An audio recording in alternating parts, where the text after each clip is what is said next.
Hola, hola y bienvenidos a La Paradoja. Bienvenidos a La Paradoja. Un video podcast de divulgación científica académica que innovará la forma de divulgar la ciencia. Bienvenidos a nuestro cuarto capítulo. Ya llegamos más de la mitad. Sí, ya superamos la mitad de la temporada. Estoy, como siempre, con mi compañero Juan. Hola, Juan, ¿cómo estás? Hola, Luna, buenas tardes. Buenas tardes a todos los que nos están escuchando o viendo a esta hora del día. Efectivamente, Luna, un episodio más en el que queremos para todos ustedes divulgar la ciencia de todos esos programas que se hacen, o proyectos más bien que se hacen desde aquí, desde Uniminuto Centro Regional Soacha.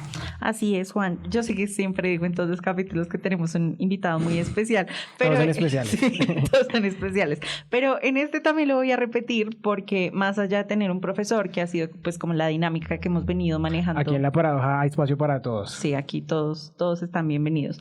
En estos 4 capítulos, contando el piloto, siempre hemos entrevistado profesores y hoy quisimos darle un cambio de tuerca, irnos por otro camino, por un camino que nosotros conocemos muchísimo más, también un poco en carne propia, así que el día de hoy tenemos un estudiante. Nuestro invitado del día de hoy, antes de que se presente, es Juan Carlos Fonseca Ballesteros, es estudiante de psicología de último semestre en la Uniminuto Centro Regional Soacha, estudió como técnico en recursos humanos, sistemas de gestión de seguridad y salud en el trabajo. Perteneció al semillero de neuropsicología y realizó sus prácticas profesionales, uno en el ICBF y las segundas en el semillero de CCDS del profesor Miguel Castiblanco, que recordarán de nuestro capítulo piloto.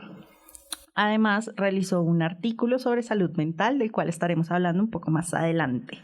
Quiero darte la bienvenida. Muy buenas tardes, Juan, ¿cómo estás? Buenas tardes, muchas gracias.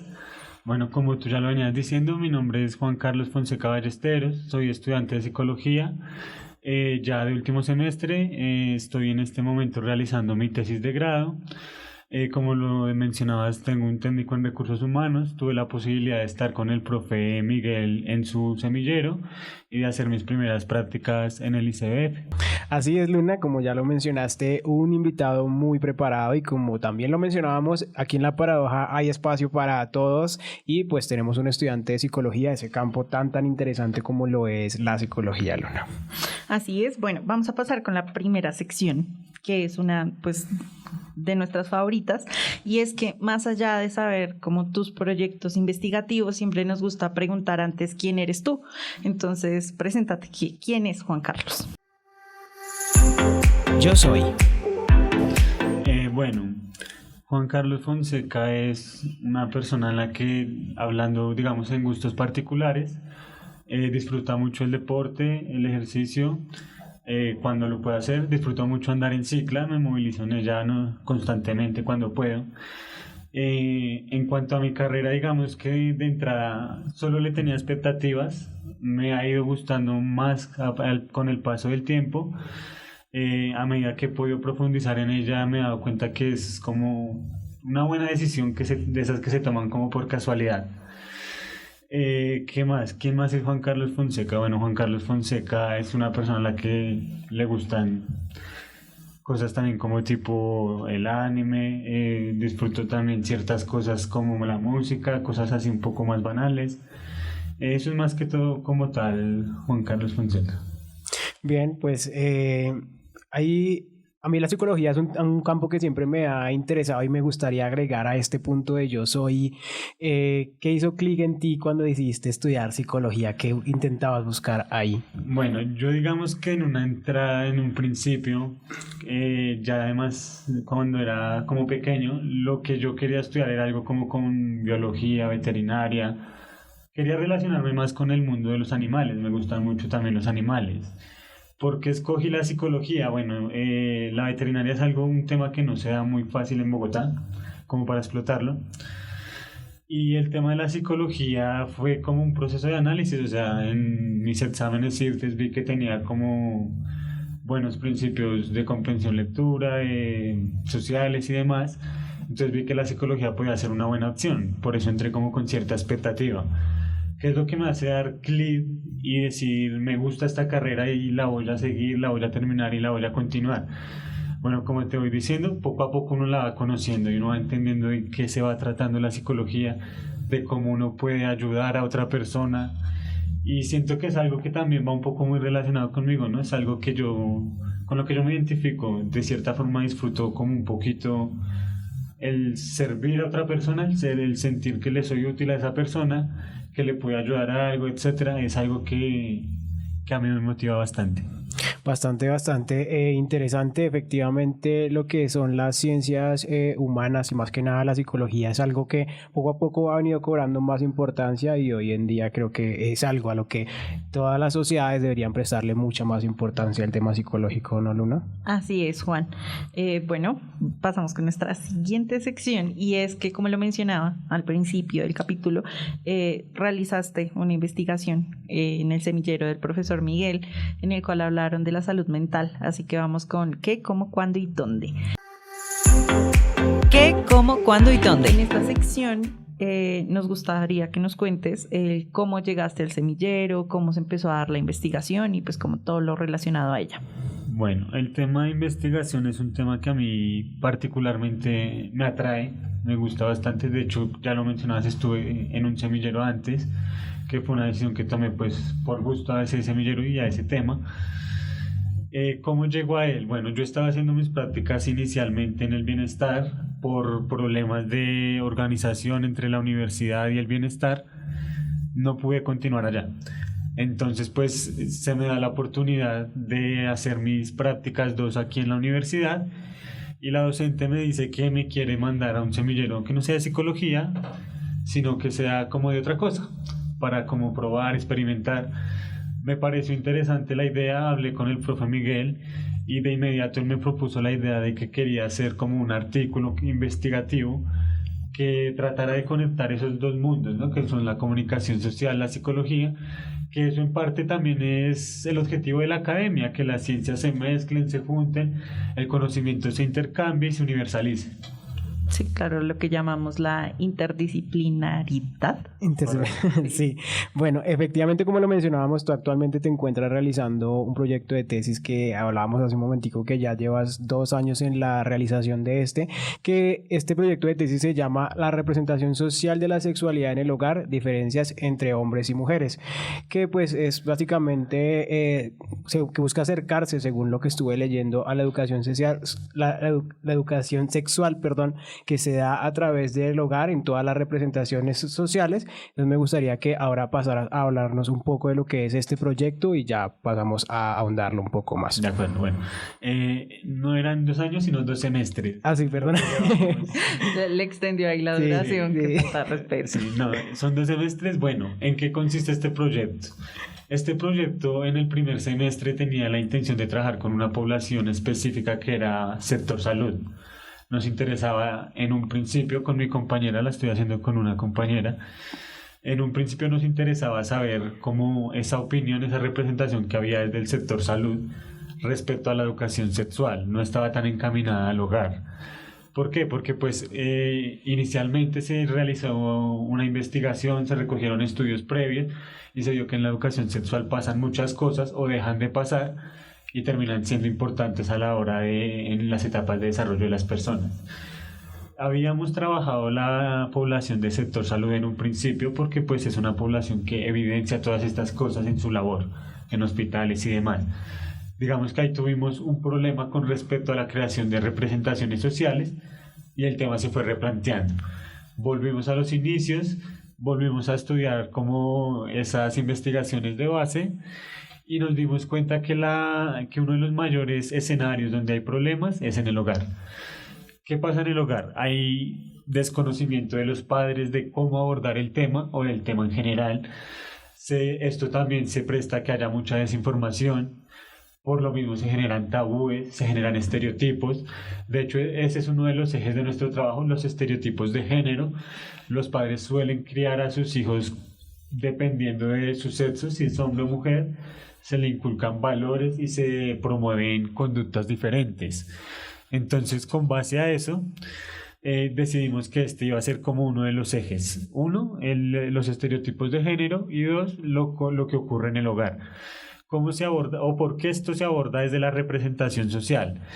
Bueno, las representaciones sociales tienen algo muy interesante, y es que yo diría que se salen un poquito del mundo de la academia porque no te obligan a ser tan teórico, sino que te obligan a interesarte por la opinión de las personas, ¿no? O sea, el conocimiento de las personas muchas veces puede que desde lo académico no sea correcto, pero al final ese es el conocimiento que ellas ponen en práctica, son sus ideas, son sus creencias, y eso se va transmitiendo de una generación a otra. De hecho, las representaciones sociales tienen esa vigorosidad, que son históricas, o sea, se van de generación en generación, y eso va formando parte de una cultura que, digamos, hoy en día nos ha dejado temas como el machismo, nos deja consecuencias como embarazos en adolescentes.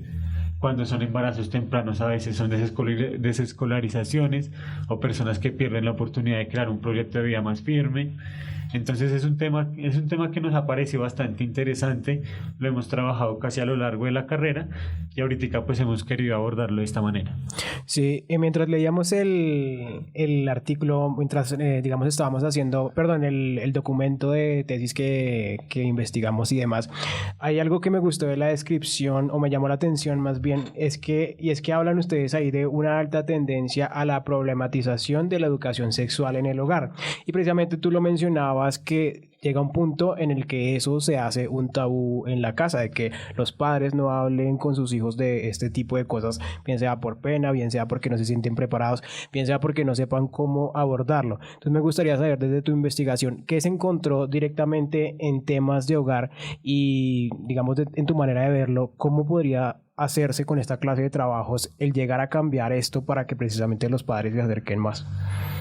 Bueno, como te lo he dicho, desde las investigaciones previas, como ese estado del arte inicial que elaboramos, evidenciamos muchísimos problemas. Lo que tú mencionas fue uno de los más constantes. Hay un problema de comunicación entre padres e hijos a la hora de abordar un tema sexual. Hay una generación de estereotipos por parte de los padres al momento de ejercer la crianza. Encontramos que en los jóvenes hay desconfianza en las figuras de autoridad, es decir, tienden a confiar más en la opinión de sus pares, de sus compañeros, de adultos que son significativos para ellos, pero que eso a la hora de la verdad termina generando fuentes de desinformación, que termina generando desconocimiento porque no son fuentes confiables, no son fuentes académicas. Sin embargo, el problema es que aunque los padres les hablen de educación sexual, como te digo, muchos no conocen el tema y también se termina generando la misma desinformación. Entonces al final lo que tenemos es un problema grande de desinformación que, como te digo, viene siendo histórico. O sea, a nuestros abuelos y a nuestros padres el tema de sexualidad era un tabú, era algo de lo que no se podía hablar, y hoy vemos reflejado eso en una serie de desconocimientos, de desinformaciones que se esparcen ya por temas más modernos como el internet, como la pornografía, como tanta información que hoy está a la mano, pero que no está clasificada, que no está categorizada. Por ejemplo, es increíble que en una de las entrevistas que se hicieron en el trabajo inicial con personal de la salud, es increíble que encontramos que hay cosas que uno dice es increíble que pasen todavía hoy, ¿no? Y es que se sigue creyendo en temas como el coito interrumpido, y en una serie de mecanismos anticonceptivos naturales que evidentemente son un caricellazo, o sea, o te salvan o te condenan para lo que te queda de vida.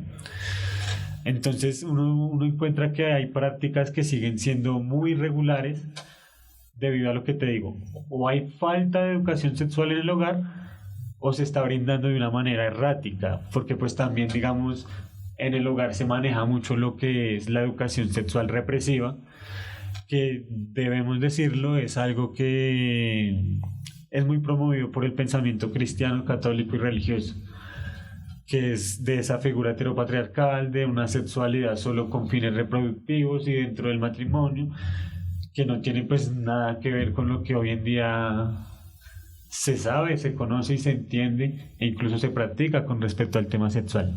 Aparte de lo que tú mencionas de estas creencias restrictivas, terminan generando todo lo contrario, porque cuando no se le da como la suficiente confianza a los jóvenes como para expresarles y explicarles la situación, lo que genera es que ellos van a averiguarlo por sus propios medios, con sus pares, como tú lo decías, y se genera más desinformación y es más probable este tipo de embarazos jóvenes, no sé, como enfermedades de transmisión sexual y todo este tipo de situaciones. Y ante esto me gustaría saber cuál fue la mayor barrera que ustedes que ustedes encontraron a la hora de como investigar todo este camino.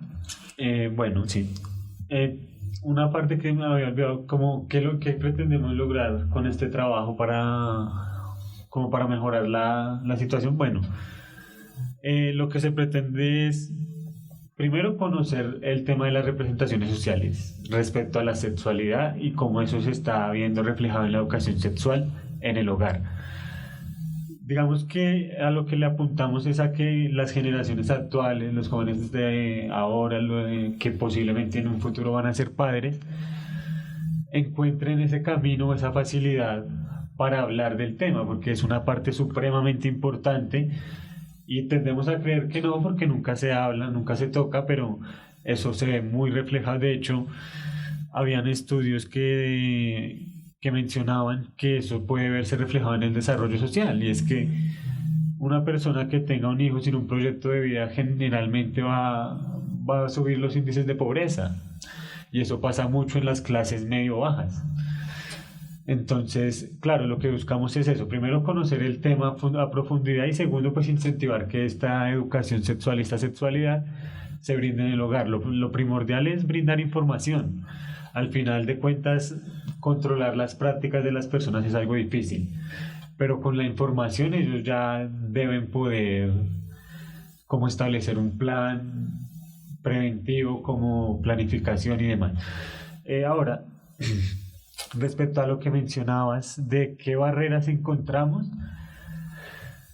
los tabúes. Los tabúes son un tema brutal porque incluso es difícil hablar con personas de 20, 25 años de temas sexuales, de 30, porque les da pena, porque no están acostumbrados, básicamente porque es un tema que no se toca. Entonces, que alguien te cuente de pronto sobre su primera menstruación, sobre su primera menarquia, sobre aspectos muy íntimos de sí, es complicado y suele generar esa barrera, como que no te quieren hablar de ese tema. Entonces tienes que tratar de, obviamente, no presionarlos y tratar de trabajar con la información que te den, o tratar de sacárselas disimuladamente.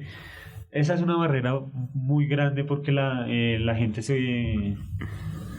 se pone como muy nerviosa, diría yo, muy, muy a la defensiva cuando abordas un tema como este. Es un tema considerado, creo yo, personal, y no lo quieren abrir a cualquier persona.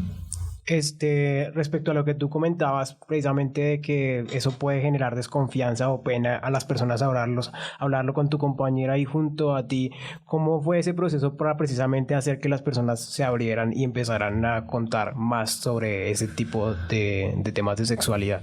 Bueno, nosotros pues primero diseñamos una entrevista semiestructurada con la posibilidad como de ahondar o no en ciertos temas. Segundo, lo que te decía, con nuestra compañera llevamos trabajando el tema casi que toda la carrera, entonces pues tenemos como ya un poquito de dominio del tema. ¿Y cómo logramos que las personas se abran? Pues simple y sencillamente, digamos que lo que te digo, o sea, nos quedamos con la información que nos quieran brindar y de repente de pronto metemos una pregunta con otra intención, pero que nos pueda llegar a brindar una información parecida o no. Hay que tratar de trabajar es como con esa segunda intención de la persona, ¿no? Si uno ve que la persona está un poco a la defensiva, pues de pronto lo que conviene es cambiar la estrategia, hacer otro tipo de preguntas, de pronto no tan directas, o hacer 1, 2, 3 preguntas de más. Esa es más que todo como la estrategia para tratar de obtener información cuando la gente decide como no abrirse tanto. Una vez realizada como este proceso de obtención de preguntas después de las entrevistas semiestructuradas, ¿qué seguía después, como en este proyecto que manejan? Bueno, después de que se obtiene la información, obviamente hay que hacer el proceso de análisis de esa información, que para las representaciones sociales es un proceso largo, se hace mediante codificaciones. Se tiene que hacer una codificación abierta inicialmente, que es como del lenguaje de la persona. Tratamos de describir esos códigos que las personas nos van dando, los más comunes, los más repetitivos, los que son como un factor más, tienen mayor relevancia entre las diferentes narrativas, y ahí vamos construyendo como puntos en común. Ahí vamos construyendo, por así decírtelo, qué quieren decir las personas cuando mencionan X palabra, por ejemplo, porque obviamente desde las entrevistas se maneja mucho el coloquialismo, no hay tecnicismos ni nada. Ya después de hacer ese tema, pues tenemos que hacer una codificación axial, que ya empieza a ser como una codificación más específica, ¿no? Ya generamos códigos, ya hay que generar correlaciones en los códigos y jerarquías, porque de esa manera vamos a empezar a establecer cuáles son las representaciones sociales, de dónde surge una idea. Muchas veces una idea surge de una charla entre amigos y se va convirtiendo en una creencia que finalmente va formando parte de tu sistema de creencias, de tu repertorio conductual, y la empleas creyendo que te va a funcionar. Entonces, eso es lo que tratamos de identificar, ¿no? Por ejemplo, en este momento, para esta ocasión, vamos a emplear un análisis de procedencia, que es justamente de dónde proviene la información que la persona nos está dando, de dónde aprendiste esto. Esto que nos dices viene del hogar, viene de la escuela, viene de internet, para tener como más clara ese tipo de información. En la justificación del proyecto que ustedes están realizando, hablaban algo que dice el buscar comprender las diferencias en las representaciones sociales de hombres y mujeres respecto a la educación sexual, y pues también se habla ahí en un punto de la mala comunicación entre padres e hijos. Entonces me gustaría saber, porque ahí tocan un poco el tema de lo que es la educación, pero no solo directamente la educación sexual, sino también la educación en general del colegio, la universidad y demás. ¿Qué papel juega la educación, no educación solo sexual, en la formación de las personas, precisamente para lo que hablabas tú, de que eso puede llegar a determinar formas de vida que tengan las personas? Bueno, para empezar a responderte esto, por ejemplo, en la primera parte que hicimos con las personas del sector salud, que fue como el primer intento que hicimos con la tesis, encontramos una tendencia interesante, y es que las personas con mayor escolaridad te hablan más, te sueltan más, y es evidente que tienen una formación sexual muy superior a las personas que escolarmente o cuya escolaridad es más baja, porque tuvimos profesionales, técnicos, posgrados, maestrías, especializaciones, y se nota claramente cuál es la diferencia en la educación sexual que ha recibido cada uno, ¿no? Entonces, claro, la educación ahí te empieza a ver que juega un papel fundamental. Segundo, porque las instituciones formativas también juegan un papel en la formación de la sexualidad, ¿no? En los colegios se deberían brindar este tipo de educación. De hecho, anteriormente en Colombia creo que se brindaba educación sexual, eso está normatizado también, pero hoy por hoy no se lleva a cabo. Y es parte importante también porque es que los colegios condensan la población infantil, de adolescentes y de jóvenes, o sea, tienen a la población ahí para brindar este tipo de formación. Sin embargo, lo que surja en el colegio no es suficiente, sigue siendo importantísimo lo que pasa en el hogar, porque es que si uno analiza las teorías de desarrollo, ya sean las sociales, las sexuales, psicosociales, cognitivas, la familia siempre es un molde, siempre es un ejemplo. El individuo suele crecer con los patrones de crianza que fue viendo en el hogar, con los de su papá, con los de su mamá, con lo que le dijeron, esto, lo otro. Pero las instituciones formativas juegan su papel. En la universidad te brindan ciertas pautas, te brindan cierto nivel de educación sexual, en el colegio deberían hacerlo, y a medida que vas avanzando en tu escolaridad, hemos ido evidenciando que tu formación sexual pues también va avanzando. Entonces, claro, la educación juega un papel importante también en ese tema.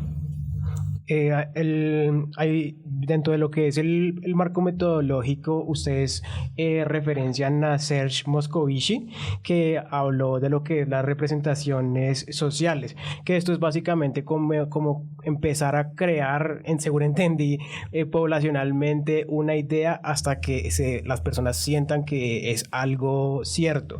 Y siento yo que hoy en día la educación sexual es algo que ha venido cobrando más importancia, así mismo como lo es la psicología, pero desde la investigación que llevan ustedes, ¿cómo llegar a lograr esto o cómo se está logrando esto de en serio, digamos, empezar a mostrarle tanto a las personas, niños, adolescentes y demás, y a los mismos padres, que la educación sexual es algo importante y que no se debe tocar tan de manera tabú? Sí, bueno. Sí, lo que mencionabas, Moscovici es justamente, como por así decirlo, el referente en cuanto a las teorías de representaciones sociales, que básicamente pues lo que te dicen las representaciones sociales es que respecto a cierto tema hay una serie de ideales, creencias y conductas que se están ejerciendo, que como te digo pueden ser válidas desde lo académico o no, pero dentro de ese grupo y dentro de esa comunidad eso es una realidad, ¿no? Por así decirlo, para poner un ejemplo, como los ritos indígenas, ellos tienen sus propias creencias y demás, y dentro de esa comunidad todo es válido, todo eso es válido. Entonces eso es lo que podríamos como llegar a entender como esa representación respecto a determinado tema. Ahora, de cómo todo esto puede llegar a impactar, bueno, hay que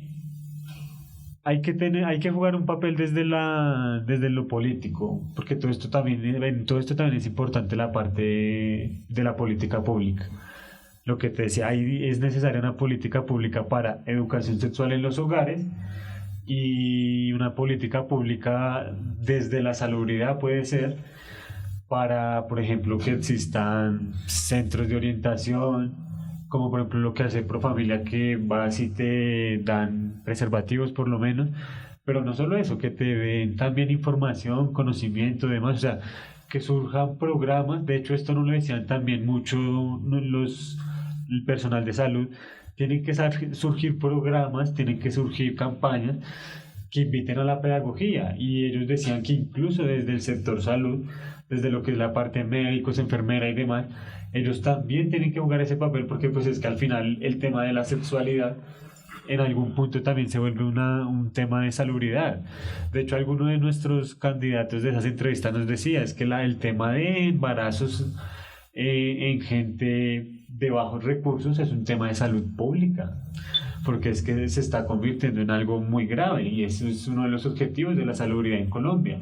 Entonces la parte política juega un papel fundamental, entonces desde las instituciones, cuando se empieza a implementar y se empieza, y por así decirlo, empiezan a educar jóvenes y demás, eso se tiene que ir viendo reflejado en otras prácticas de vida para las personas que tienen la oportunidad de ir a estas campañas.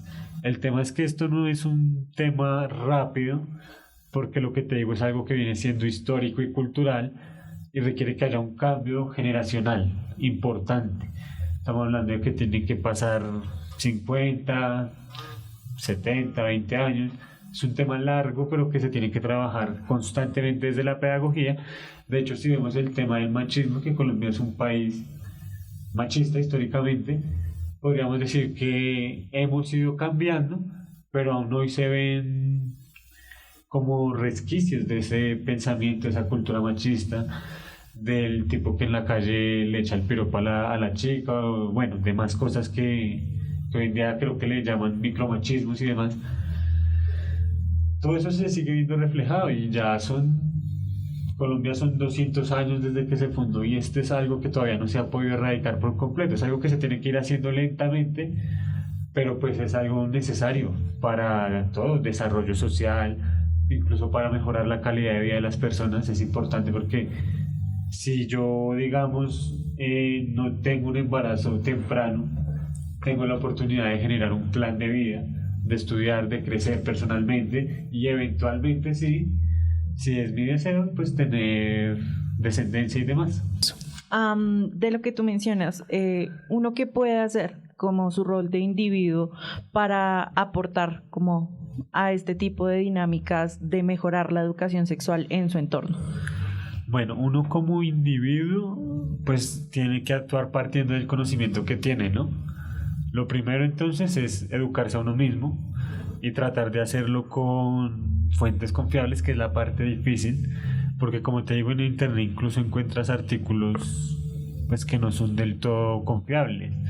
Entonces es como un ejercicio de primero formarse, estar contrastando información constantemente. Y segundo, pues con otras personas, por ejemplo, con mi compañera es muy activa con sus sobrinos.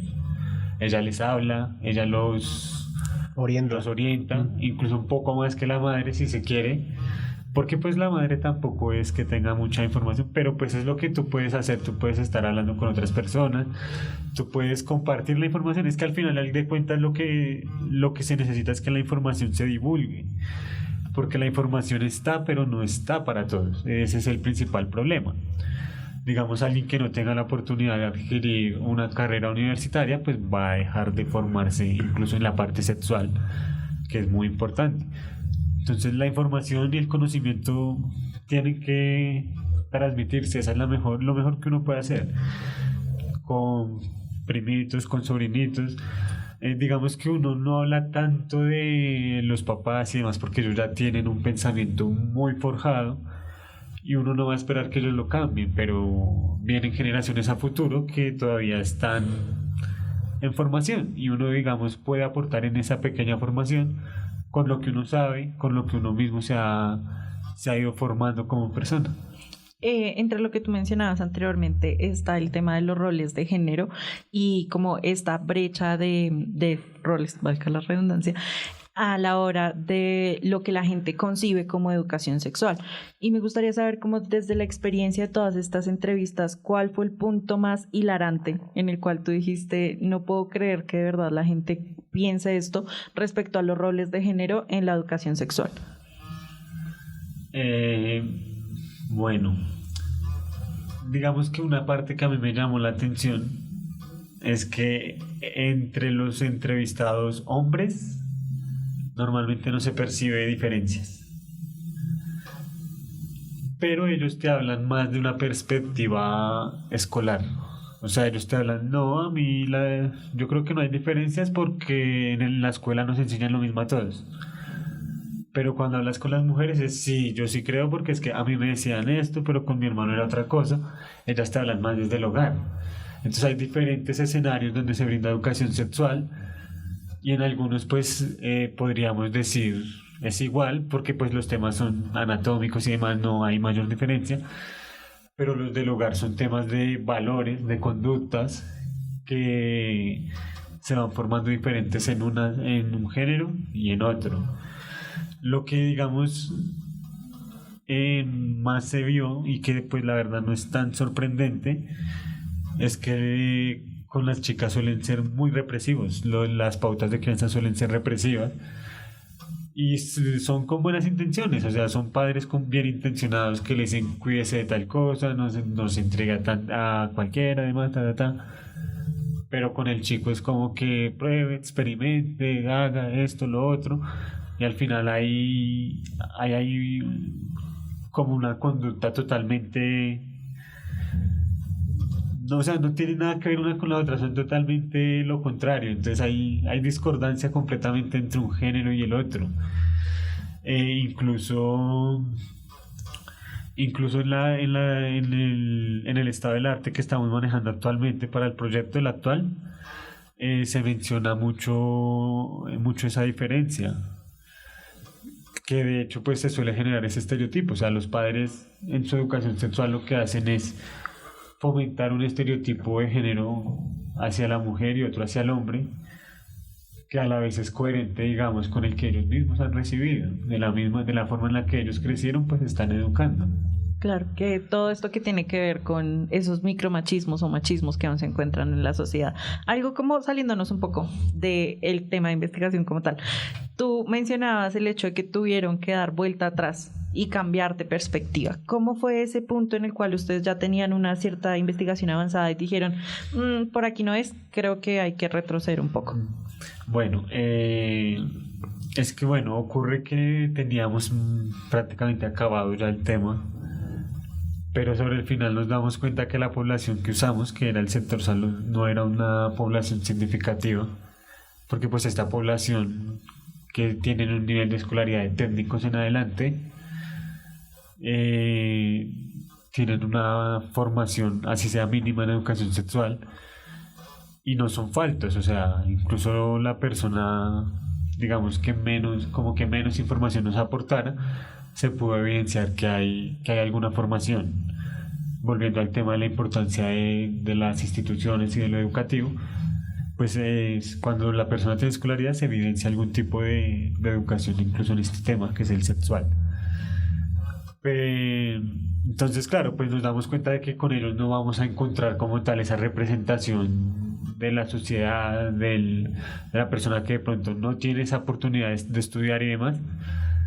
Tenemos que volver a replantear, y pues ahí la parte más dura es qué población puede llegar a ser significativa.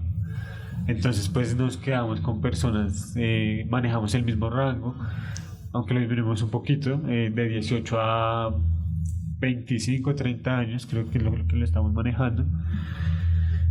Y ahora trabajamos con estudiantes universitarios. ¿Qué pasa entonces con ellos? ¿Cuál es la diferencia?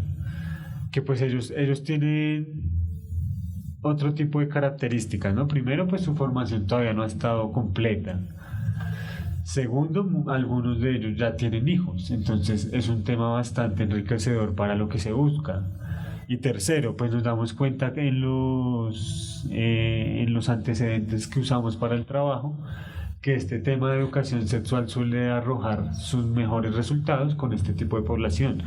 De hecho, la gran mayoría de los autores que consultamos trabaja con población adolescente, trabaja con escolares, bachilleres, trabaja con padres de familia de poblaciones académicas. Entonces, pues ahí fue cuando decidimos que teníamos que irnos por población académica. Ok, sabemos que este es un proyecto que está en desarrollo ya para finalizar y darle paso a nuestra siguiente sección. Nos gustaría saber más bien qué logros, qué avances, qué se ha encontrado hasta el momento en este proyecto. No sé si puedas darnos algún adelanto o si, digamos, no ha llegado a este punto o si efectivamente nos puedas hablar ya de logros respecto a esta investigación para pasar con nuestra siguiente sección. No, de logros por el momento, digamos, no se ha podido o no se puede hablar porque, digamos, estamos en una fase en la que desarrollamos el instrumento, que es un cuestionario. Sí. Y no lo están validando. Estamos en el proceso de juicio de expertos. Entonces no hemos podido implementar, no hemos podido empezar con los análisis, que es la parte donde uno le saca la carne, ¿no? Como sí, que lo que logró, sí. Ahí es donde está la información que queremos. Entonces no hemos llegado a esa fase todavía, pero ya esperamos próximamente estar ahí. Solo por curiosidad, ¿en aproximadamente cuánto tiempo esperan ustedes como ya haber finalizado este proyecto? Lo hice mirándose el reloj. Sí, digamos que ahorita justamente el tiempo nos tiene un poco apretados, pero las entrevistas ya las tendríamos que empezar a aplicar casi que a partir de mañana, este fin de semana y demás. Pues tampoco lleguemos a un punto de condensación de la información, de saturación, cuando ya la información no sea como tan nueva y significativa, pues ya vamos a proceder con los análisis, que esperamos no nos tome más de 2 a 3 semanas y dar por terminado el proyecto, ¿no? Con los análisis, discusión, conclusiones y pues todo lo que es la parte estructural de la tesis. O sea, ustedes se proyectan de aquí a, no sé, como mes y medio aproximadamente o más. Sí, más o menos como ponle entre el 31 y el 5 tenemos que estar ya puliendo los detalles de este trabajo. Ok, claro, para hacer como el proceso de opción de grado este año. Exactamente, sí. Estamos en la misma posición. Sí. Bueno, pues esperamos que les rinda fruto como toda esta investigación. Muchas y gracias. puedan llegar a su grado así como bien con todos los que estamos aquí reunidos. Bueno, pasamos a nuestra siguiente sección, que es Decidí investigar por. Aquí nos gustaría que nos contaras como en qué momento de la carrera dijiste voy a irme por opción de grado como tesis. No sé, pues por lo general la mayoría de las personas hemos visto que tienen una tendencia a irse por otro tipo de caminos como especialización o diplomado. ¿Cuál fue ese punto en el que tú dijiste no, yo quiero hacer una tesis? Decidí investigar por... Bueno, digamos que mi primera opción en segundo semestre era el semillero, que fue cuando me vinculé al semillero de neuropsicología, porque era un tema que me interesaba y pues el tema investigativo no me gustaba. Entonces, digamos que según los requisitos, pues alcanzaba perfectamente, pero hubo problemas con los compañeros que estaban, pues ellos no pudieron seguir y demás, el tema se nos terminó cayendo. Y pues ya sobre el final, sí, siempre la tuve clara que íbamos a hacer una tesis porque con mi compañera lo teníamos ya lo teníamos previsto y lo veníamos como trabajando. Entonces, siempre lo tuvimos claro, ponle que cuando empezamos prácticas ya estábamos hablando del tema para tesis. No contemplamos nunca otro tipo de opción. Podemos saber como el por qué, cómo llevarle la contraria a todo este tipo de tendencias que hemos experimentado. Pues habíamos visto el tema de los diplomados, la verdad no nos llamaron la atención, pues no vimos como nada interesante. Segundo, pues dijimos, no, pues los diplomados salen más costosos, entonces el tema de la opción de grado pues es como más ideal para nosotros, ¿no? El tema de semillero pues ya era demasiado tarde. Y pues los demás, como las demás opciones como que no nos terminaban de cuadrar. Entonces decidimos que lo más fácil, gran error, que lo más fácil era la opción de grado. Somos. Ok. Pasamos así con esto a nuestra siguiente sección que se llama Consejos del Invitado, y aquí normalmente le pedimos a todos los invitados, en este caso tú también vas a aplicar ahí, y es el hecho de que nosotros le pedimos a todos que nos den esos consejos que ustedes le darían en este caso a los estudiantes, a todos los que nos están escuchando, para que se animen a hacer esta clase de gestiones de investigaciones, de lograr ir más allá con sus carreras universitarias. ¿Qué consejos les darías tanto a nosotros como a los que nos están escuchando?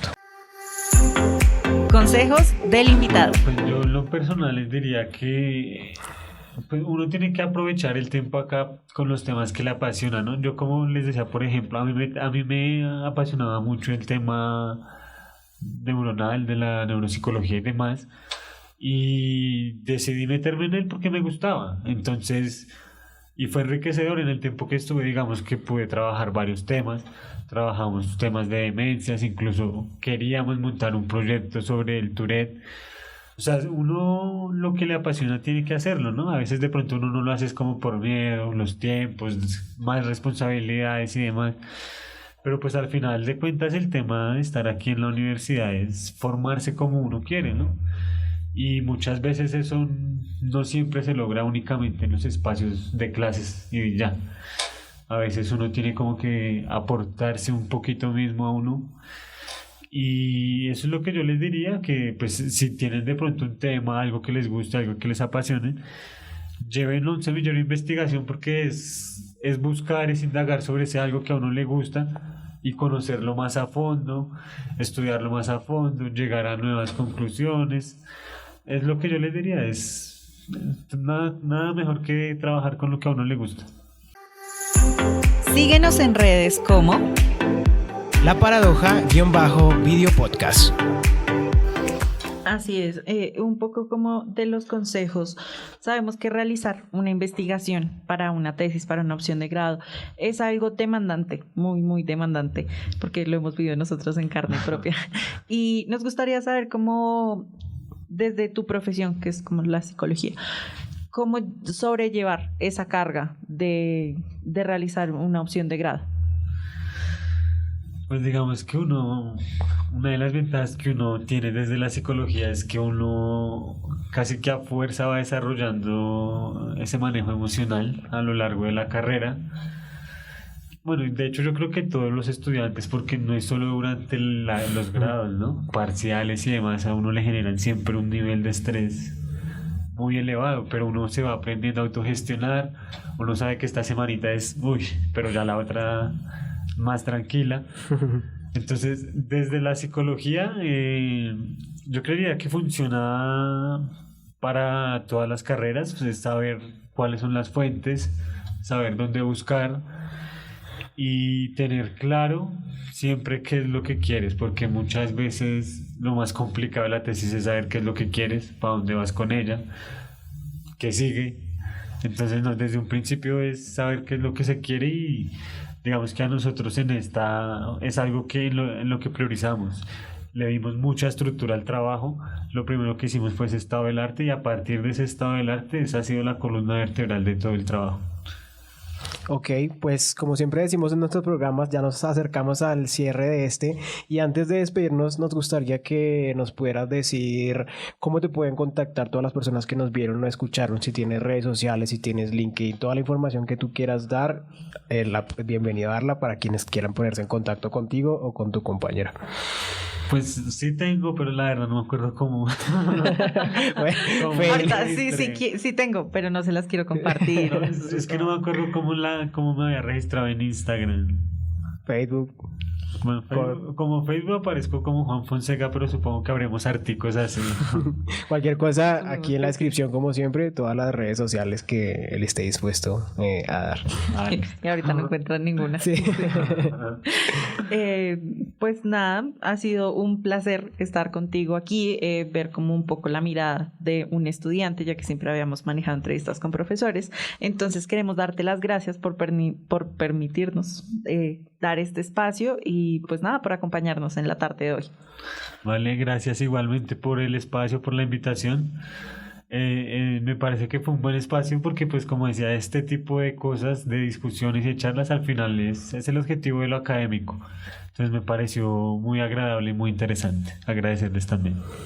Vale, como una recomendación que nos habían dado, los invitamos a todos los que nos están escuchando que así como están estos espacios para divulgar la ciencia, también la radio universitaria está disponible para que ustedes vayan y la escuchen, bien sea por medio de alguna radio que todo el mundo tenga, por medio de su celular o vía web, pueden entrar ahí y escucharnos por aquí en algún lado, va a estar quedando toda la información para que ustedes vayan y escuchen la radio de la universidad. Un minuto de Dios. Así es, Juan. Y nuevamente les recordamos que nos sigan en redes sociales, en Instagram, Facebook y TikTok como La Paradoja _ Video Podcast. Igual por aquí va a estar saliendo. Muchísimas gracias, Juan, por un capítulo. Nos encontraremos ya la próxima semana con el penúltimo capítulo de este programa La Paradoja para divulgar más ciencia. Hasta pronto.